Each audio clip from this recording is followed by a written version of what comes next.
Hello, friend. Welcome to Grandpa's Horror Stories.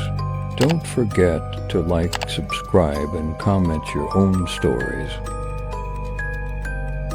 This is Grandpa, and I'm here to tell you the full story of the haunted wig. Don't miss the rest of my spine-tingling tales. Subscribe now and join me on my journey into the unknown. My husband asked me to wear his dead wife's wig. I knew Mark was a widower when I met him, and honestly, I was relieved. Of course, I was not happy that somebody died, but at my age 37, most of the men I met on Match.com were divorcees whose wives had left them for good reason. Affairs, gambling, really poor hygiene. So Mark was a standout. Nothing had gone wrong in his marriage. His wife had just sadly gotten cancer and passed away. After a few dates, I knew he was the one. From his twinkling blue eyes to his infectious smile, from the way he asked about my day to the way he held me on cold nights, he was wonderful. Of course, nobody's perfect, though, but that's where the wig comes in. He brought it out 3 months after we'd gotten married. Would you be open to wearing this sometimes? He asked with a sheepish grin. I couldn't help but laugh. It was so stereotypical. Bleach blonde hair, coiffed in a blowout sort of hairstyle, with long curtain bangs that curled at the bottom. I began to giggle. I guess you're into that, huh? I was not blonde. Far from it, my hair was nearly black, from my Hispanic ancestry on my dad's side, but it didn't bother me. If I were younger, I'd be up all night, wondering if he secretly hated how I looked.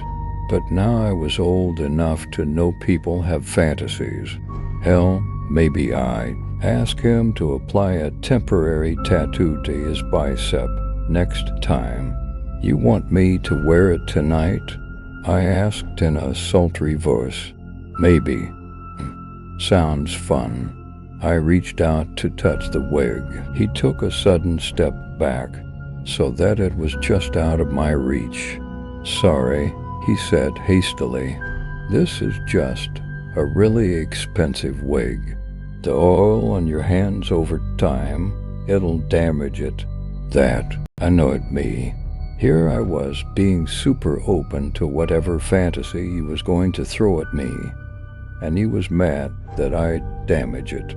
But whatever. Sorry. Won't touch it. So tonight then? He asked with a big stupid grin on his face. Tonight. He waited in the bedroom while I put the wig on. I'd only worn a wig once before, when I was a teenager, dressing up as Morticia Adams. It was one of those cheap, plasticky ones from Party City. But this one Mark was not kidding, it must have been expensive. The blonde hair, besides being perfectly coiffed, had a natural sheen that was neither too shiny nor too dull.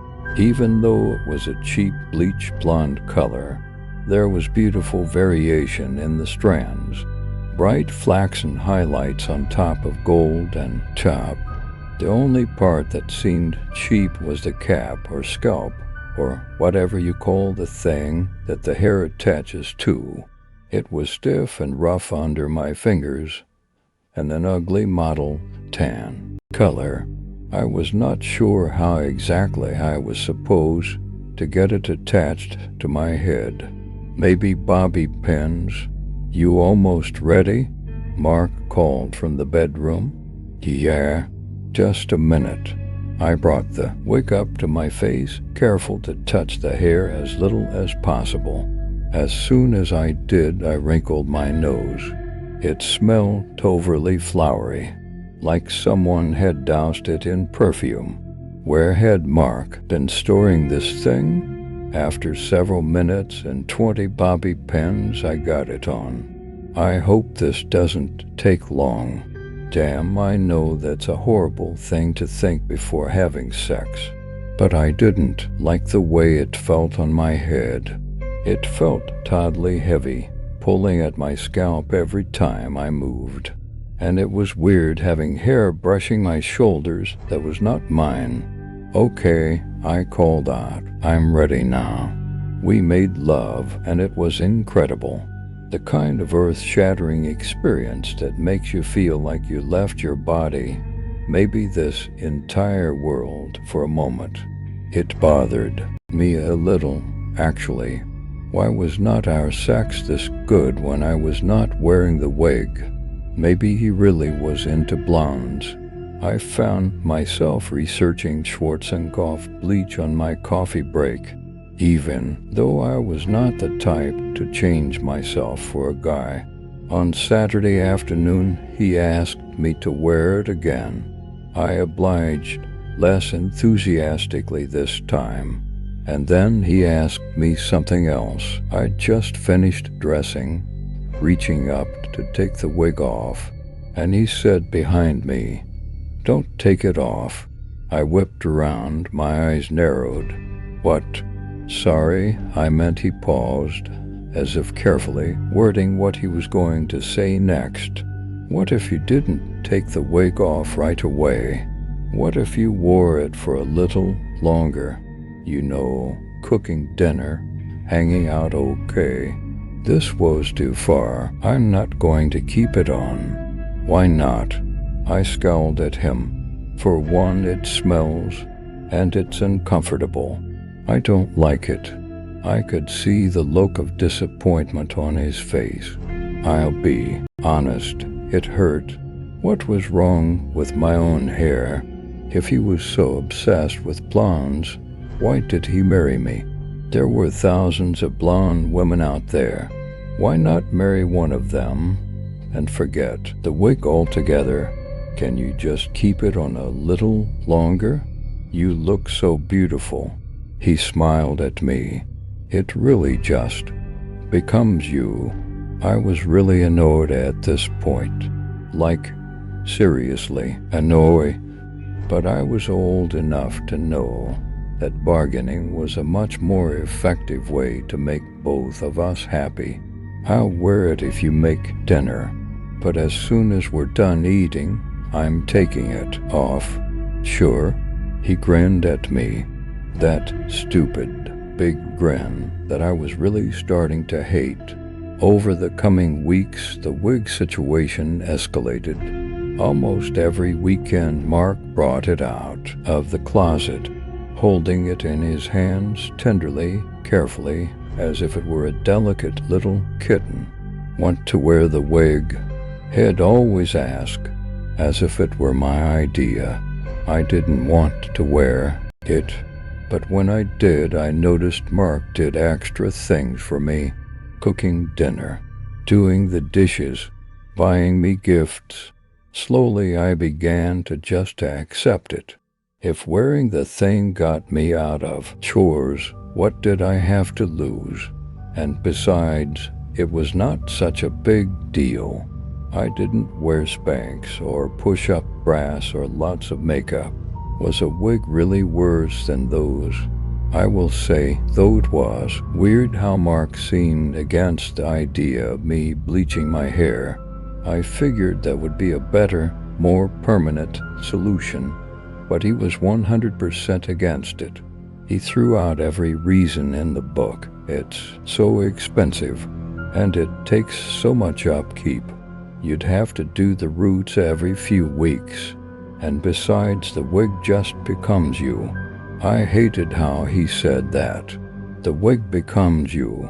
Like the wig was becoming an appendage, a part of myself. In the end, I don't know how I let it go on for as long as it did. I guess I just told myself it was a stupid fantasy that he'd get over sooner or later. Boy, was I wrong. I'd never seen a photo of Mark's first wife with hair. The few photos on her memorialized Facebook page were after she'd started chemotherapy.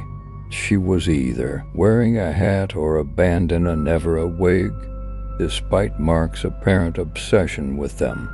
But one night I got curious about her, curious if he pushed this weird stuff on her before the cancer. Did he make her dye her hair, wear a wig, or was she naturally blonde? After an hour of poking around, I got my answer. There was a wedding album in the attic, tucked away with some of Miranda's belongings and stuff from their life together. Mark was out with some friends. He wouldn't be home for a few hours, but I still got a swoop of nervousness in my stomach as I pulled it onto my lap. Our wedding album, it read in gold scrolling letters across the fox-white leather cover, and there on the very first page was my answer. Miranda had the same hair as the wig. I mean exactly the same color, varied shades of gold, the same hairstyle blown out with curtain bangs. It was identical. Is she wearing the wig? Or, I didn't want to consider the second possibility. Maybe that was her natural hair and had gotten an expensive, custom-made wig to look exactly like it, and he was making me wear it, so I'd look like her, so he could pretend I am her. The album fell out of my lap. This can't be happening. It seemed so normal, especially about his wife, grieving, but past it, the wound and old scar that had healed over. It'd been 7 years since she died. Apparently, I'd been dead wrong. I picked the album back up and flipped through it for a little while. I studied her face, her scalp, looking for a seam, but the photos had that professional, airbrushed quality to them. If there had been any evidence it was a wig, the photographer cleaned it up in Photoshop. I finally closed the album, went downstairs, and waited for Mark to get home. I've never been one for subtlety.